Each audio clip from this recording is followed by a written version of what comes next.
Okay, our next topic is the design for flexure and shear. Ayan, so combination of the two stresses now napag-aralan natin for the past few weeks. So here in heavily loaded short beams, the design is usually governed by shearing stress. But in longer beams, the flexure stress generally governs because the bending moment varies with both load and length of the beam. Okay? So pag short beams, ang nag-govern dito most of the time sa design is the shearing stress. Pag sinabi kasi nating short beams, meron tayong mga formula later on to determine if short or long beam ba yung kino-consider. Pero sa higher years na, okay? Kung kailan natin kino-consider na short or long beam yung isang beam or short span or long span. Okay? So here, pag short beam daw, so consider this is a short beam. So most of the time, ang failure nito is yung shearing stress. So nagkakaroon dito ng mga cracking dyan. Okay? Hindi siya prone to bending kasi nga yung distance ng support is just small. Di ba? Unlike doon sa mga long span beam natin, okay, yung support, malayo, ang nag-govern dito, most probably is yung bending or yung flexure stress. Okay? It is prone to bending kasi malayo yung agwat ng mga support natin. Okay? So, ayun, pag nagdi-design tayo ng short beams, ang kino-consider natin is the shearing stress. And then, pag long span naman, ang kino-consider natin is the flexure stress. So, guys, ang gagawin lang natin dito is i-design natin yung beam. Titignan natin kung ang nag-govern ba sa kanya is shear or flexure. Okay? Ganun lang. So, this is the application of your negative my all over I or yung mac all over I versus the VQ all over IB. Okay? Mac all over I versus VQ all over IB. So, whichever yung higher na lalabas dito, yun yung gagamitin natin sa design. Okay? Diba sabi natin, if stress, ang mag-govern is the larger one. Okay? Ang larger is stress. Okay? So, let's have now our example number 1. A box beam supports the load as shown. Compute the maximum value of P that will not exceed a flexural stress of 1000 psi or a shearing stress of 100 psi.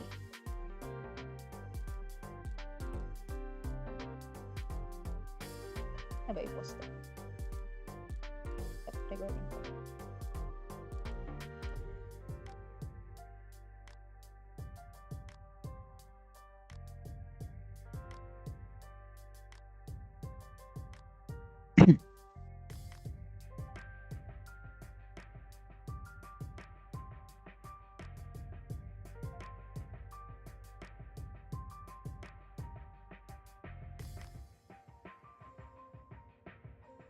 Okay, for number 1, a box beam supports the load as shown. Compute the maximum value of P that will not exceed a flexural stress of 1000 psi or a shearing stress of 100 psi. Okay? So, meron tayo ditong overhanging beam. And then, pag niloadan daw natin ng certain P yung ating beam, it will have a flexural stress of 1000 psi or it must not exceed the shearing stress of 100 psi. So, what is the value of P at game? So, a box beam supports the loads as shown. Compute the maximum value of P that will not exceed a flexural stress of 1000 psi or a shearing stress of 100 psi. Okay. So, meron tayo ditong overhanging beam and it has a load of 1,000 pounds dito sa end and then a force P. Now, the problem is asking for the maximum value of P na po pwede nating ilagay dito sa beam in order for us, okay, pag kinompute natin yung flexural stress, okay, hindi siya lalagpas ng 1,000 psi and at the same time, the shearing stress not exceed 100 psi. So, what is the value of this P here? Okay? So, ganun pa rin, ang gagamitin natin dito since involved na yung flexural stress is our mac all over I and then yung ating shearing stress na VQ all over IB. Okay?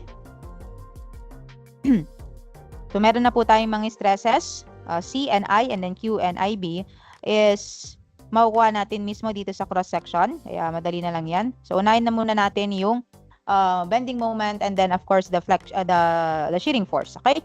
So, makukuha lang natin yan if we will draw the shear and moment diagram. Okay? So, let's have the summation of moment at point R1. Sige, R1 tayo.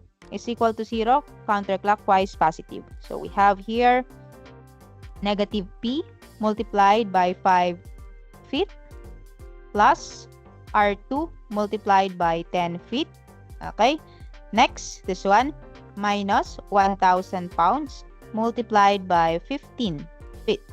Okay, is equal to 0. Ulit. So we have here negative 5P plus 10 of, okay, R2 tapos 1,000 of 50. Okay. So R2 ang kailangan natin dito. Therefore, transpose na natin lahat sa kabila. So magiging, this one muna, magiging 15,000 pound foot. And then ito, plus 5P feet. Okay, divided by the 10 feet. Okay. Simplify. Therefore, we have here 1,500 pounds. Okay. And then, plus, ano yan? 5, 10. 0.5. Okay, 0.5P. Okay. And then, wala na siyang unit dyan. Wala nang unit sa P. Okay, next. And then, summation of forces, vertical, is equal to 0, upward positive. Therefore, we have R1 plus R2. So, ano yung R2 natin? Plus 1,500 plus 0.5P minus P minus 1,000 is equal to 0. Okay? So, our R1 is equal to, sige, transpose na natin. I-direct na natin. So, we have here 1,500 tapos 1,000. Therefore, we have 500 tapos ito transpose natin. Edi negative 500. Diba? Tapos, 0.5P, tas negative, tas transpose natin. So, magiging plus 0.5P. Okay? Sige, unahin natin yung may P. Okay, uli natin yung may constant para uniform pa rin yung formula natin or yung equation natin. So, plus 1,500 pounds and then this one is magiging 0.5P minus 500. Okay?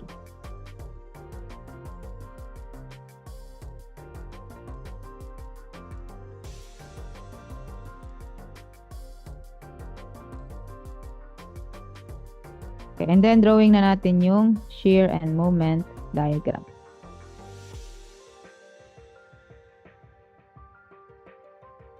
Okay, is there any vertical force here? Yes, we have. We have 0.5P minus 500. Next, is there any area? Wala. So, same pa rin. And then, is there any vertical? Yes, we have. So, we have 0.5P minus 500 minus P. Okay. So, we now have negative 500 minus 0.5P. Okay, so ilabas natin yung negative para, yung negative kasi dito is just says na nasa negative side po siya, kaya ilabas na lang natin, okay? Negative 500, tapos dito plus 0.5P. Okay, again, this negative, sinasabi niya na nasa negative side po tayo. Therefore, we have negative of 500 plus 0.5P. Okay? Is there any area? Wala. So, same pa rin. Next. Is there any vertical force here? Yes, we have. So, this one, negative 500 plus 0.5P. Idagdag natin yon. Plus 0.5P plus 1,500. Therefore, we now have, unahin natin to, 0.5P negative. Okay, so magka-cancel yan. Then, negative 500 plus 500. Therefore, we have 1,000. Okay. So, positive 1,000. And then, is there any area here? Wala. And then, is there any force? Yes, we have. So, 0. Okay? Okay? So, yan na. Magka, align to Same value yan. Same value. Horizontal po lahat. Okay? Next. The moment diagram. Okay? Is there any moment here? Wala. Is there any area? Yes, we have. So, ilan yan? So, what is the area? 0.5P minus 500. Ano yung unit niyan? Ang unit nito, guys, is nawala na tayo sa unit, pero naka-pounds po yan, yung 500 dyan. Okay, naka-pounds yan. So, pounds. Tapos, multiply it by, ano yung length? 5 feet. Okay, 5 feet. Therefore, magkakaroon tayo ng, sige, lagay ka na dito. So, magkakaroon tayo ng 2.5P feet. Okay, feet. Minus 2,500 pound foot. Okay? So, 2.5 feet minus 2,500 pound foot. Okay? Next. Wait lang guys. Ayusin lang natin ng kaunti.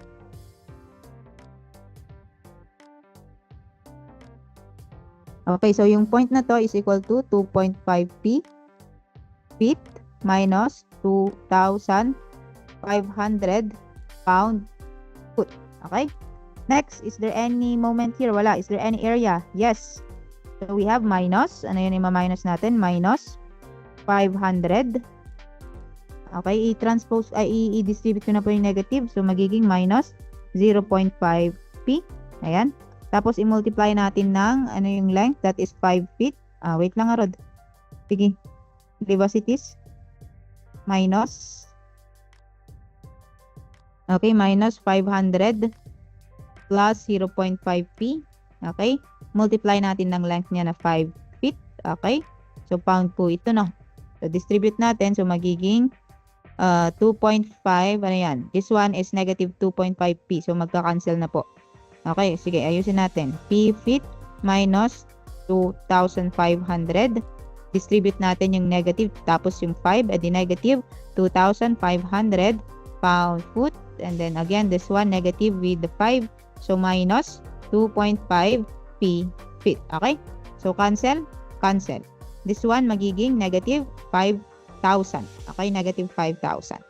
So, here, okay, negative 5,000. And then, is there any moment? Wala. Is there any area? Yes, we have negative 5,000 plus 1,000 multiplied by, ilan yan? 5. Therefore, 0. Okay? 0. So, ito na po yung ating moment diagram. Okay? So, through this diagram, ma-identify na po natin kung ano yung magiging Vmax. And of course, yung ating Mmax. So, ano yung Vmax natin? Vmax, okay? So, ito lang naman yung pagpipilian natin. 1 and 2. Okay? Bakit ito lang yung pagpipilian natin? Ay, hindi. Ito. 1, ito pa. 1, 2, or 3.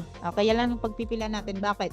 Kasi ang sabi natin last time, di ba? That the Vmax, the maximum shear stress, is usually occurring near the support. Okay? Near the support. Therefore, it's either ito, 1, 2, or 3. Okay? Sige.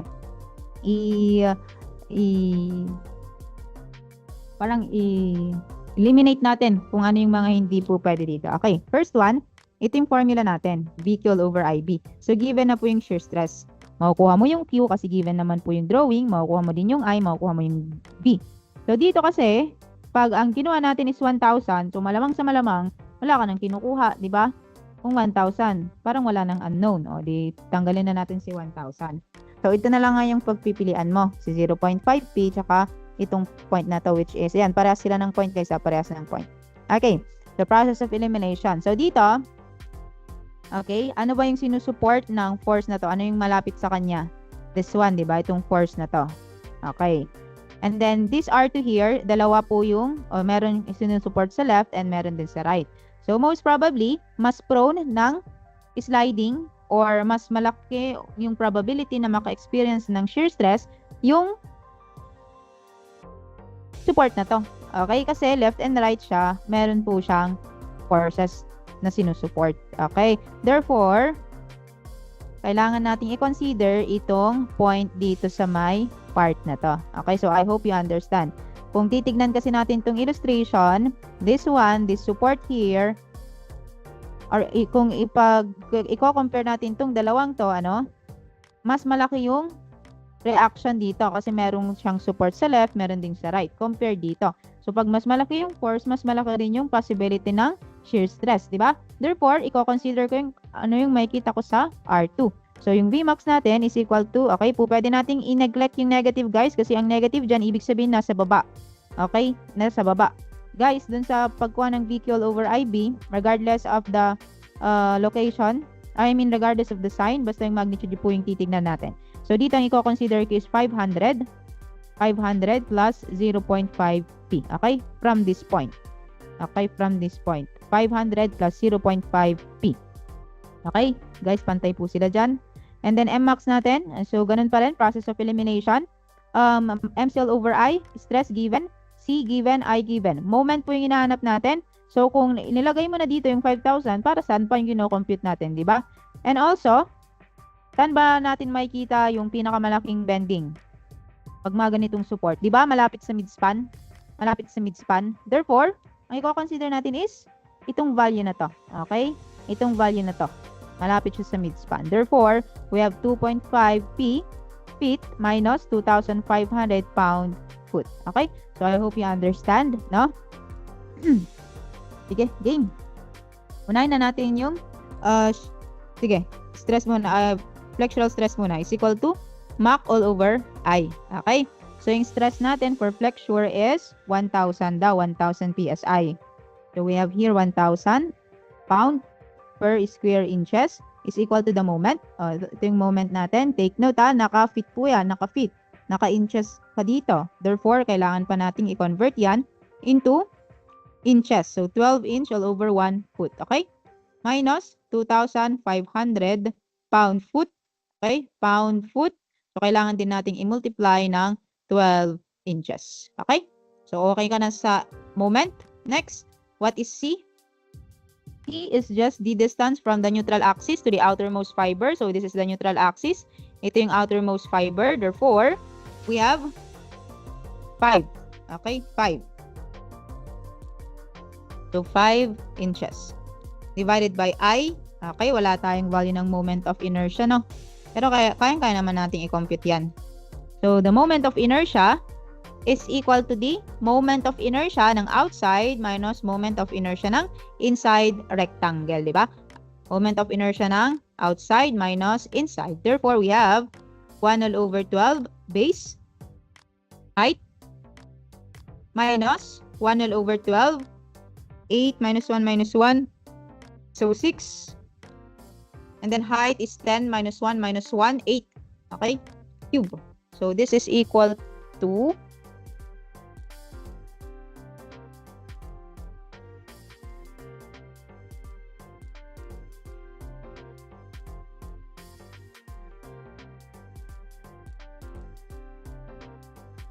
okay, so this is equal to 410.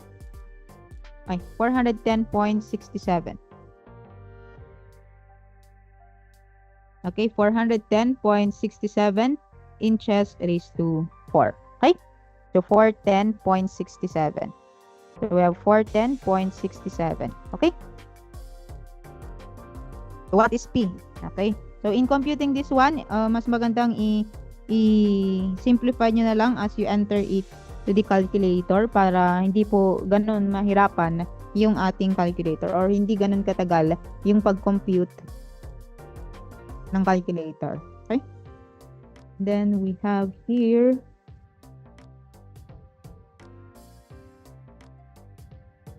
divided by 2.5 times 2. Okay? So the answer is 3737.8 pounds. Okay? So this is the force P in terms of flexure. Ibig sabihin, pag nilagay daw natin yung 3737.8 na pounds, it will have a flexural stress of 1,000 pounds. Pero, what about if meron tayong shearing stress? So, we have VQ all over IB. Ang tau natin dito, based on the problem, is 100 PSI. Okay, so 100 PSI. V natin is 500 plus 0.5 P. Okay, ano yung Q natin? Again, yung Q natin is, since nandito sa neutral axis yung Vmax, di ba? Yung, I mean, the stress max for the shear. So, i-consider nating area is ito. Tama ba? Okay, so this is your area. Ano yung Y bar mo? From the neutral axis, papunta sa centroid ng shape na to. Eh, nandito yung centroid niyan.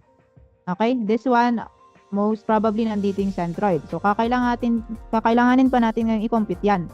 Okay, pwede yon, possible yon. Yun nga lang, medyo mas mahaba yung magiging process natin. Meron ba tayong isang way to identify yung magiging value ng Q natin? Okay? Ang gagawin natin dito is the static moment of area of the outside, this one, yung outside rectangle natin, minus the static moment of area nung nasa inside rectangle. Okay? Again, Q outside, the larger triangle, minus Q of the inside. Okay? Pwede rin po yan. So, yun na lang yung gagamitin ko na para hindi na po masyadong mahaba yung solution natin. Okay?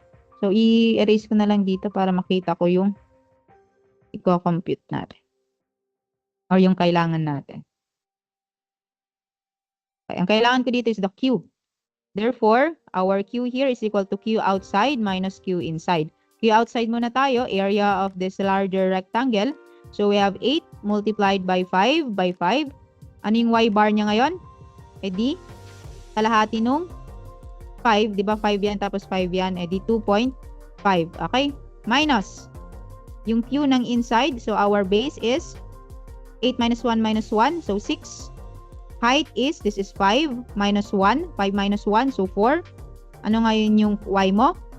Ilan ba to? 4 yan. Kalahati ng 4 is 2. Okay? So, yung ating static moment of area of that shaded region is equal to 52 cubic inches. Okay? 52. So, we have, sana tayo? Dito. We have 52 cubic inches all over I. Na-compute na natin. That is 410.67. And then yung B natin, take note, yung B is ito na ba? The base of the shaded region. So, we have here 1 plus 1 or 2. 1 plus 1. Okay? So, yung P po natin, again, is, ayan, tulungan na po natin. 410.67 multiplied by 2 divided by 52 minus 500. Minus 500 tapos divided by 0.5. Okay, so the P is equal to 2159 pounds. Okay? So, of course, pipili lang po tayo ng isa, no? Hindi po natin po pwedeng i-load yan ng parehas. Kagaya nun din sa chapter 1 natin. Therefore, we will use the smaller value that is equal to 2159 pounds. Okay? So, ang ibig sabihin lang nito, same doon pa rin doon sa ginagawa natin sa chapter 1, na pag niload natin yung 2159, ang magiging shear stress is 100. Pero, ang magiging flexural stress is, anong gagawin mo dito? I-substitute mo yung P with 2159. I-check mo ngayon kung lalagpas ba siya ng 1,000. Okay? So, malamang sa malamang hindi po yung lalagpas. Ano? Kasi mas maliit na po siya sa 3737. So, lesser than 1,000 yung magiging stress niya for flexure. But for shear, 100. Okay? Alam niyo naman na yan kasi natakal na natin yan ng ilang beses doon pa lang sa chapter 1. Okay? Next, number 2. Actually, yung number 2 po natin is parehas din po doon sa problem number 1. Okay? So, the distributed load shown is supported by a wide flanged section of the given dimension. Determine the maximum value of the omega that will not exceed a flexural stress of 10 megapascal or a shearing stress of 1 megapascal. Okay? So, kanina, concentrated load. Dito naman ngayon, uniformly distributed load. Okay? So, ganun pa rin. Make sure, pag nilagay natin yung omega, yung flexural stress dapat is hindi lalagpas sa 10 megapascal, and at the same time, yung shearing stress must not exceed 1 megapascal. Okay? Sige, ganun pa rin. I-drawing natin yung shear diagram and moment diagram in order for us to identify the Vmax and Mmax. Okay? So, mag-summation of moment muna tayo sa R2 is equal to 0, counterclockwise, positive. So, we have negative R1 multiplied by 6 plus omega multiplied by 4 meters. Okay, yung mga unit po natin kasi unknown po yung omega, no? So, R1, negative R1 of 6 meters plus omega of 4 meters multiplied by 2 meters is equal to 0. Therefore, R1 is equal to, transpose natin sa kabila, so magiging 8. Magiging 8 omega m squared, tapos i-divide natin ng 6 meters. Okay? Therefore, our R1 is equal to, what is 8 divided by 6? So, this is 4/3. Right? 4/3 of omega unit meter. Okay? And then, summation of forces vertical is equal to 0 upward positive. We have R1 plus R2 minus omega multiplied by 4 meters is equal to 4. R1 is 4/3 omega in meters. Okay, so ano si R2 ngayon? 4/3 minus 4. We have negative 8/3. Tapos i-transpose natin sa kabila, edi magiging 8/3 omega meter. Okay? So, yan na po yung mga reactions natin. R2 is 8/3 omega meter. Okay. So let's now draw the shear and moment diagram. Okay. Is there any vertical force here? Yes, we have. That is 4/3 omega in meter. Is there any area? Wala. So same pa rin sila. Is there any vertical force? Wala pa rin. Next, is there any area? Yes, we have. We have 4/3 omega minus, okay, 4/3 omega minus 4 omega W. So, ilan yan? 4 divided by 3 minus 4. So, we have negative. Okay, negative 8/3 omega meters. So, negative. Negative 8/3 omega. Okay? And then, is there any vertical force? Yes, we have, therefore, 0. So, ito na po yung shear ay, asan na? Ay, dun, pababa. Ganyan. Okay? Tapos, pataas. Guys, tag 1 degree lang yan. 1 degree, 1 degree. Okay? Naku, meron pala tayong point of zero shear. Sige, ayusin natin ng kaunti. Meron tayong point of zero shear. Okay, so, yan. This is 4/3 of omega nakameter. So, this is your x and this is 4 minus x. Okay? So, by ratio and proportion, guys, ratio and proportion, so we have 4/3 of omega all over x is equal to, ano yan? 4/3 omega plus 8/3 omega all over the entire length, we have 4. Therefore, x is equal to 4/3 minus 4/3 minus 8/3. Okay, so x is equal to 4 all over 3. Okay, so this is 4/3, therefore 4 minus 4/3 is 8/3. Okay, 8/3. So let's draw now the moment diagram. Okay, is there any moment here? Wala. Is there any area? Yes, we have. We have 4/3 of omega multiplied by 2 meters. So magiging 8/3 omega. Ang unit na is meter squared kasi this is meter, this is also meter. Okay? So we have 8/3 omega. 8/3 omega meter squared. Next, is there any moment? Wala. Is there any area here? Yes, we have. So we have 8/3 of omega minus or plus, kung nakuma, plus 1/2 of 4/3 multiplied by 4/3. So that is 32 all over 9. Okay? Dito sa point na to, 32 all over 9. Okay? Is there any moment? Wala. Is there any area? Yes, we have. So minus 1/2 of 8/3 by 8/3 omega. So 0. Okay? 0. So this is now the M max. Okay? So based on our illustration, okay, ang Vmax po natin, sige nga, Vmax, it's either 4/3 or 8/3 omega. Madali lang naman yan because 4 over 3 is 1.33 pag dinesimal. Pag yung 8 divided by 3, it is 2.667. So, ito yung makakapagbigay ng Vmax. Okay? Ito lang naman pagpipilian, it's either 1 or 2. 4/3 is 1.333. Tapos ito is 1.667. Therefore, dito pa rin talaga yung Vmax natin. So, that is, again, i-neglect mo na yung negative. So, that is 8/3 of omega naka-meter. Okay? And then, yung ating Mmax, dali lang naman to, yan, no? Sa point of zero shear, diba? So, we have 32 all over 9 of omega meter squared. Ayan. So, proceed na po tayo sa equation. We have VQ all over IB. Okay. So, ano yung V natin? Ay, ano yung shear natin? We have shear 1 megapascal. Okay, 1 Newton per square millimeter is equal to V. Ito po yun. 8/3 omega.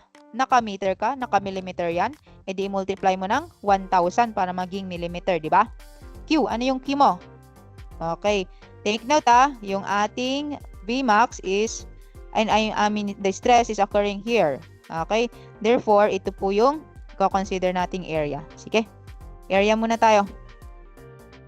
Or po pwede namang individual, di ba? Kagaya nung ginawa natin doon sa shear stress kanina. Po pwedeng Q nito, tapos Q nito. Po pwede rin. Okay? So, yun na lang siguro yung gawin natin. Okay? Q total is equal to Q1 plus Q2, no? Q1 muna, ito. So, we have the area, 200 multiplied by 25. Ano yung Y mo? Eh di, ano yan? Kalahati, 250. Kalahati, 125. 125 plus dito sa centroid, we have 12.5. Okay? Plus dito naman, 25 by, ano to? 125. 25 by 125. Tapos centroid is 125 divided by 2. Okay? So, ang Q natin dito is 25, 125 plus 12.5 plus 25 of 125 tapos 125 divided by 2. Wait lang, double check natin kung mali. So, we have 200 times 25 tapos 125 plus 12.5 plus 25 of 125 and then 125 all over 2. So the Q is equal to, sige, naka-decimal. Q is equal to 12.5.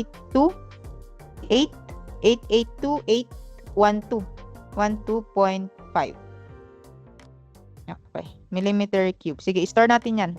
Store natin. Double check ulit. Plus 12.5.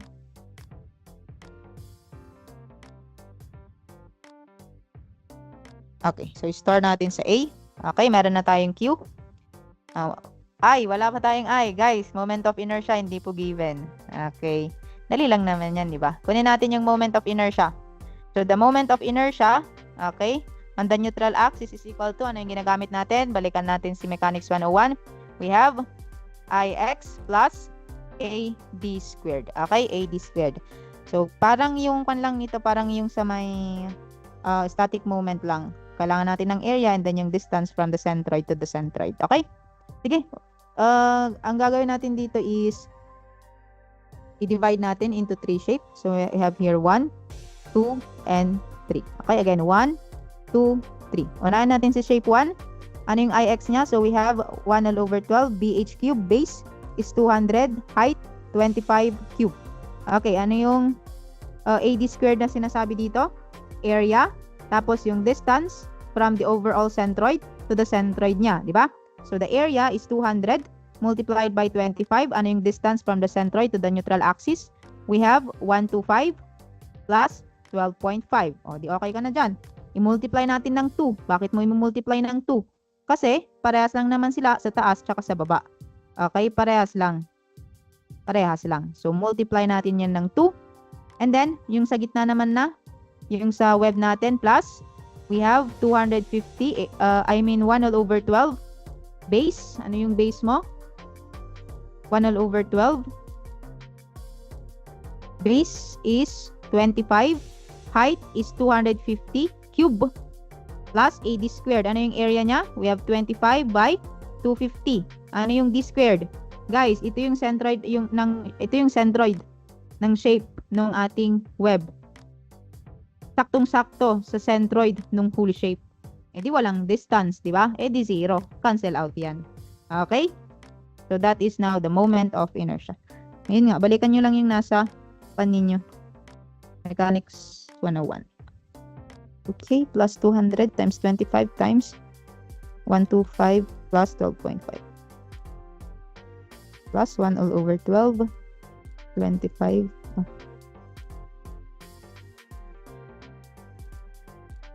Okay. Double check. 2 times 1 all over 12 of 200 times 25 cube AD squared plus 200 by 25. Ay, wait lang guys. Ito, nakalimutan natin. May squared yan ha. May squared yan. May squared. Okay, 125 plus 12.5 of squared. Okay. Tsaka times 2.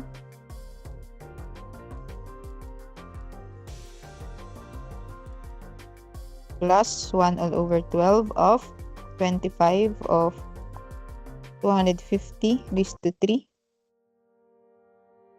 Okay, so we have 222.135 times 10 raised to 6 millimeter raised to 4. Okay, i-store ko siya sa B para sakto, no? I-store ko siya sa B. Store at B. Dito kanina, in-store ko siya sa A. So, pwede natin gamitin na lang mamaya. Okay? So, ayan. I-substitute na natin. O, A. Yung A kanina. Tapos dito, yung para sa B. Okay? Para sa I. And then, yung B mo is, ano yung base mo ngayon? Base is, ito, the thickness, 25. Okay? So, what is our omega? Our omega now is 1 is equal to 8/3 x.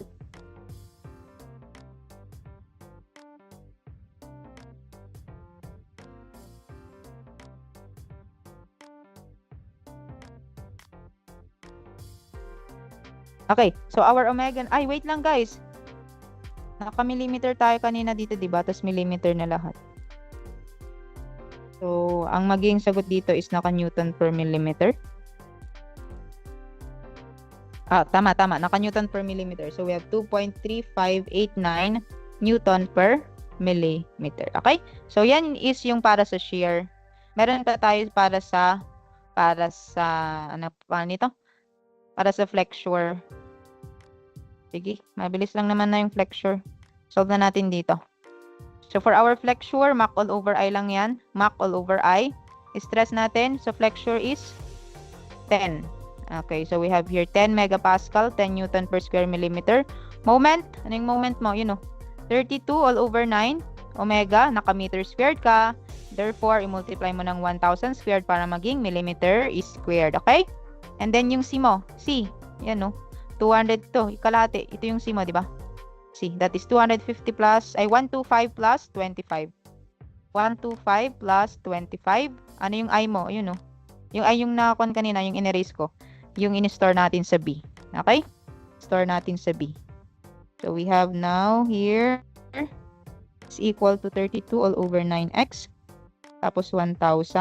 And then 125 plus 25. Okay? So, we now have 416. Ay, bakit ganun? Bakit 4165 dito?